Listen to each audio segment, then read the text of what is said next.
আসসালামু আলাইকুম।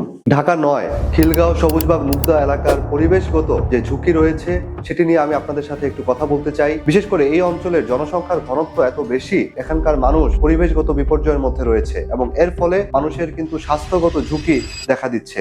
একই সাথে এই অঞ্চলের স্বাস্থ্য সেবার ঘাটতি রয়েছে। এই অঞ্চলের জনসংখ্যার তুলনায় একটি মাত্র 500 শয্যা বিশিষ্ট হাসপাতাল এবং মেডিকেল কলেজ রয়েছে, যেটি একেবারেই অপ্রতুল। সেই লক্ষ্যমাত্রায় আমি এই অঞ্চলের পিছিয়ে পড়া যে ওয়ার্ডগুলো রয়েছে সেখানে অন্তত আরো একটি 200 শয্যা বিশিষ্ট হাসপাতাল নির্মাণ করার লক্ষ্যে কাজ করতে চাই। সেই সাথে যে সকল কমিউনিটি ক্লিনিক রয়েছে সেগুলোকে আরো আধুনিকায়ন করা, সেখানে পর্যাপ্ত চিকিৎসক নিয়োগ দেয়া এবং একই সাথে স্পেশালাইজড হসপিটাল নির্মাণের ক্ষেত্রে আমি কাজ করতে চাই। এখানকার মাতৃসেবা এবং শিশু স্বাস্থ্য রক্ষার জন্য আমি হাসপাতালগুলোকে আধুনিকায়ন করতে চাই।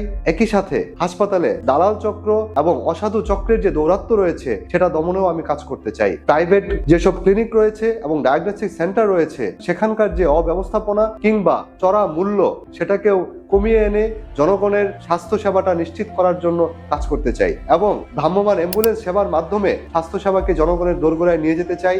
একই সাথে এই অঞ্চলের পুরো স্বাস্থ্য ব্যবস্থা উন্নয়নের জন্য বিশেষজ্ঞ চিকিৎসকদের সাথে নিয়ে একটি টিম গঠন করে আমি এই অঞ্চলের স্বাস্থ্য সেবা উন্নয়নের জন্য কাজ করতে চাই।